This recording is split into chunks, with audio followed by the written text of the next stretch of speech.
it's Jack from Cultaholic.com, back again with a second news video of the day. Check out our first news video if you want to catch up on all of the stories, but more big stories here in video number 2. So, without any further ado, let's take a look at those headlines. First of all, the WWE locker room is said to be confused by Randy Orton's recent title win. Next up, we take a look at future plans for the WWE ThunderDome. And finally, 2 Raw Superstars have received new theme music. More of that in just a second. So, first of all, according to Fightful, there is apparently plenty of confusion in the WWE locker room with regards to WWE's decision to have Randy Orton beat Drew McIntyre for the WWE Championship in the main event of Hell in a Cell this past Sunday. And yeah, Fightful says there is apparently plenty of confusion in the locker room regarding this, and for basically one particular reason, I think. It sounds like it's not a question of Randy Orton not being a viable champion right now, or people having personal heat with Randy Orton or anything like that.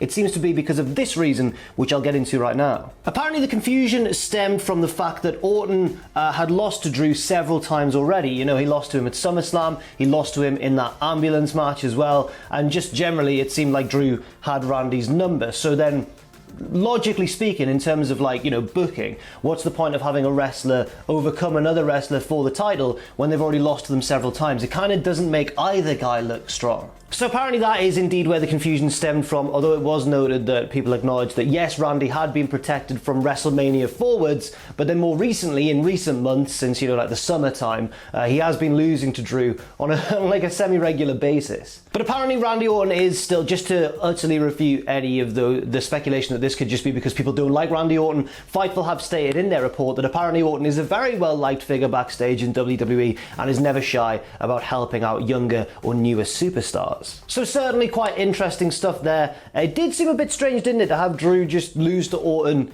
and that's it, because he had beaten him twice in different types of matches as well. He'd out wrestled him at SummerSlam, pinning him with like a roll up, and then he'd out brawled him with the help of several legends, admittedly, yes, in that ambulance match. So it's a bit of an odd one, but I suppose we'll just have to see what happens going forwards. Hopefully, Drew can get his hands on that title again when crowds are back in, so he gets that big reaction. Next up, according to the Wrestling Observer, WWE could have to change venues with the whole ThunderDome setup pretty damn soon. So apparently this is because the NBA is looking to restart games on the 22nd of December. A bit of a weird start time. The NBA usually starts around Halloween, but of course the playoffs got delayed for last season, so they were taking place just a few weeks ago. Come on, LeBron. And that means that the new season will have to start a bit later to give people more of a gap in the middle, I suppose. So it's starting near Christmas instead, December the 22nd, apparently. And the back end of the last NBA season was all, of course, played in this Orlando bubble,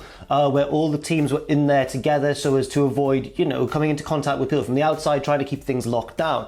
Apparently, this new restarted season would not involve the bubble. It would involve teams playing in their home cities. And of course, the Orlando Magic plays in the Amway Center. So, according to the Wrestling Observer, that seems to mean that if the NBA did go ahead with this new start time, then WWE would have to be out of the venue by that point, by the 22nd of December. And also, WrestleVotes came in with an update too on Twitter saying, ThunderDome update, a source states that WWE is set to leave the Amway Center by the 1st of December. So giving themselves a little bit of leeway there before this proposed start to the NBA season. WrestleVotes goes on to say in this tweet, arenas in North Carolina, Texas, and Illinois were discussed over the weekend. WWE needs to find a spot where no team plays and is able to house the weight and power requirements of the setup. Next up, as many of you who watched last night's Monday Night Raw might know, 2 Raw Superstars have new theme music. Well, one has a totally new theme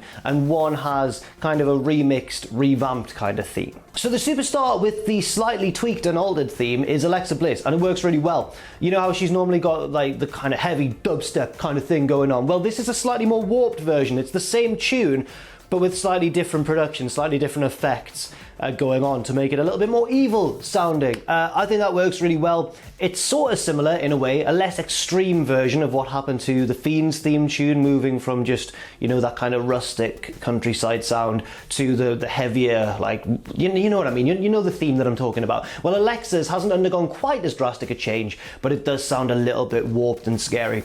It reminds me a little bit of, you know, the Us, the horror movie, the soundtrack. It had that slightly scary version of I Got Five on it. It's a little bit reminiscent of that, not quite as extreme once again, but it's a more subtle change, but one that I think really works well with Alexa's current character development. But also, and this was more negatively received, as well as my own personal opinion too, is that it wasn't a great change, is Nikki Cross's theme.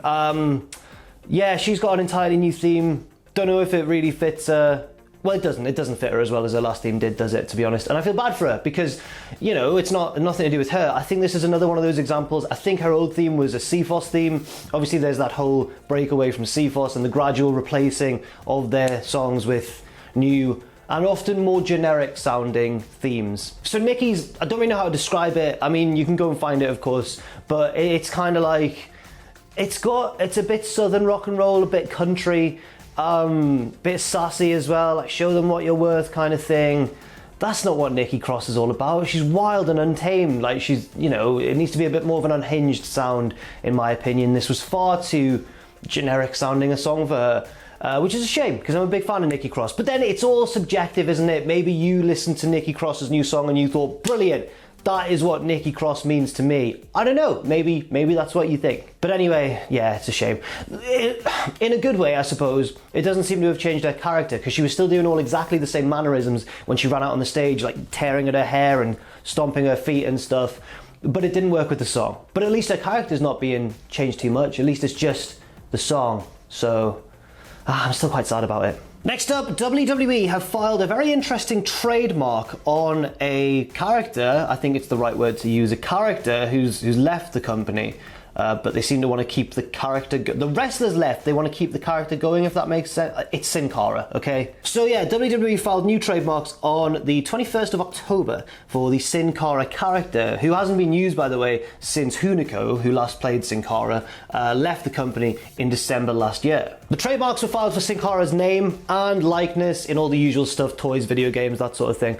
And it's interesting, isn't it? Because this seems to imply that WWE want to keep the Sin Cara thing going. Or does it just mean that they want to stop Hunico from using the Sin Cara name if he decides to wrestle elsewhere? I'm not entirely certain, actually, now that I've thought of it that way. But, I mean, WWE's fascination with not Sin Cara, the individual wrestler, because there's been two of them now, and they're both gone now, but the fascination with the Sin Cara character is really odd, isn't it? The continued fascination with the character, because, I mean, I remember at first, was it early on when Sin Cara was first coming around, as you know, as Mystico or Caristico as he's now known, Sin Cara 1.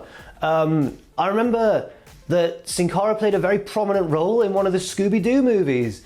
So like you had John Cena welcoming the gang, and Sin Cara was like Cena's sidekick and was like the second most important wrestler on the movie, which makes very little sense considering the trajectory of Sin Cara's career in WWE, both, you know, the character and the wrestler. So it's a very strange one. I don't know, we'll have to keep an eye on. I mean, big Sin Cara fans out there, maybe the character's coming back. Who would you like to see play Sin Cara 3 if you had a choice on the current roster? My money would be on anyone but Lince Dorado, because he needs to be Lince Dorado, and I'd be scared if he changed. And finally, an AEW star has been confirmed for Triple Mania. What number's that? 28? Triple Mania 28. I can read Roman numerals. That's right, an AEW star has been confirmed for AAA's biggest show of the year. One of Mexican wrestling's biggest shows annually.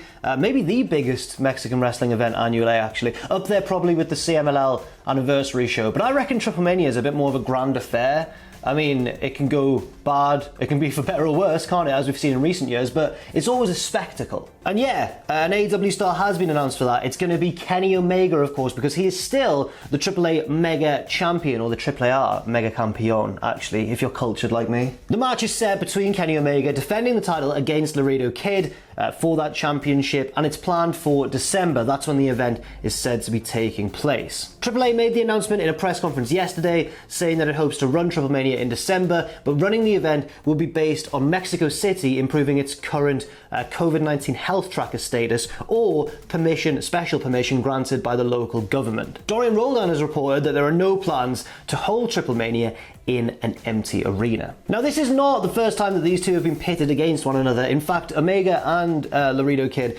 were originally scheduled to have their match back at Rey de Reyes, King of Kings, in March, but the event was cancelled due to the world shutting down in March. Omega, partly because of the pandemic, I suspect, has been AAA Mega Champion for 371 days. He of course defeated Phoenix to win the title back in October 2019. And that is it for this news update. Thank you very much for watching. I've been Jack from Cultaholic.com. Leave your thoughts and opinions in that comment section down below, and stay safe out there, stay positive, and I'll see you very soon.